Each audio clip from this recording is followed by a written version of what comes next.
There are certain standard recommendations for dealing with airborne threats, and I should first discuss what is typically recommended in such cases. Later, I'll share some secrets that help mitigate the threat when standard defenses aren't available. So let's start with the basics. At the moment of an attack, you need to be in a shelter that is equipped to protect against these types of attacks. Specifically, basic requirements for drone shelters. Drone shelters must protect not only against direct impact but also against secondary factors: shrapnel, debris, fire, and shock waves. Strength and materials. The shelter must be made of reinforced concrete or other durable materials. Lightweight structures, drywall, wood, corrugated metal, do not provide adequate protection. It is advisable to have multiple layers of protection, e.g., concrete plus soil.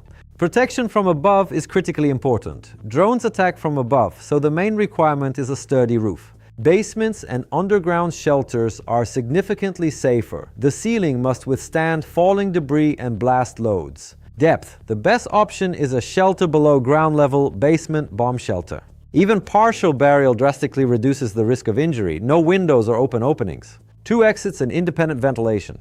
You understand that having such a shelter within a minute's reach is most likely an exception to the rule, although much effort has been made to provide the population with such shelters. I recommend using such a shelter, and only if it is impossible to reach one quickly or for other reasons that prevent you from being in a properly equipped shelter during an attack, proceed to the list of actions that help reduce the threat. Now, let's discuss how to reduce the threat. There can be various reasons why people don't go to shelters. Sometimes it's the distance to the shelter. Sometimes it's people's limited mobility, especially when getting to the shelter requires a lot of space. And sometimes it's simply fatigue, which doesn't justify ignoring safety rules, but at the same time is a serious factor in why, after a year of going to shelters, people give up and stay home during an attack.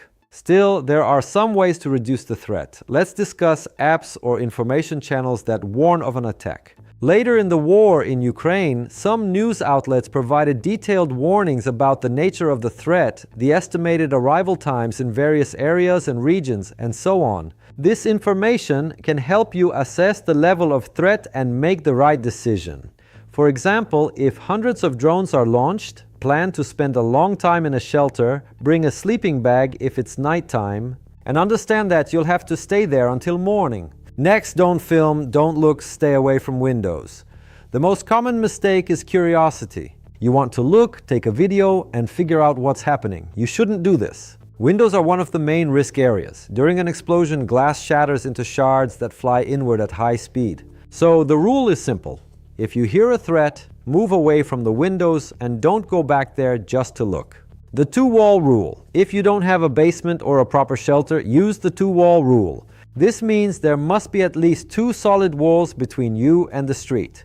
The first absorbs the impact and shards, while the second reduces the residual impact. Usually this is a hallway, bathroom, or the interior of the apartment. It's not ideal protection, but it's significantly better than being near a window or an exterior wall. I often spent the night in Kyiv following this principle. My friends did the same when they didn't have a shelter close to home. At the same time, I want to remind you that since many attacks occurred at night, many Kyiv residents went to sleep in the metro as it best fits the definition of a shelter: 2 exits, depth, and solid structures. Window shards and tape. Windows are a weak spot, and the main problem isn't the glass itself, but the shards. Even if the impact isn't close by, the shockwave can blow the glass inward. Sticking tape crisscross over the window can slightly reduce the spread of large shards. But it's important to understand, this doesn't make the window safe. It's only a minor improvement. Another similar method is applying special protective films to the windows. The main thing is to stay away from the windows anyway. Fire extinguisher and first aid kit. Fires and injuries often occur after an attack, and help may not arrive immediately. Therefore, it is advisable to have at least a basic kit at home: a fire extinguisher and a first aid kit. Ideally, add a tourniquet and learn how to use it in advance. This is critically important in cases of severe bleeding. In a recent attack in Lviv, people who knew how to use tourniquets saved 2 lives after a drone strike. These items may seem like just-in-case measures, but at the right moment they can save a life, yours or someone nearby. You should also understand that for various reasons, an ambulance may be delayed, such as traffic congestion after an attack, the threat of a follow-up attack, etc. Subway as a shelter. If attacks occur frequently, especially during the day, it makes sense to plan ahead where you will go. One option is underground public transportation, such as the subway. This is a ready-made underground space with good protection from above.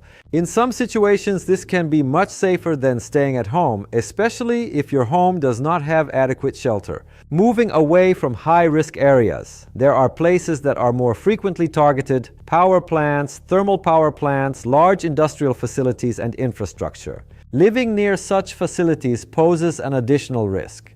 If possible, it's best to consider moving further away from such areas. This isn't always easy, but it's one of the most effective solutions in terms of long-term safety. If you're outside during an attack, if you find yourself outside and cannot quickly get to a shelter, the most important thing is to minimize your visibility and protect yourself from shrapnel. Lie down on the ground, preferably in any depression, a hole, a ditch, or behind a curb. Cover your head with your hands. Don't stand still or run around in a panic. And yes, don't be afraid to get dirty. Dirty clothes are a minor concern compared to the risk to your life. If you have any questions while taking this course, please be sure to contact me. We can create a separate video to answer your questions. I look forward to your comments and questions. I'm available for public speaking engagements, both in person and via online conferences. Explore my other courses for even better preparation for the realities of modern life.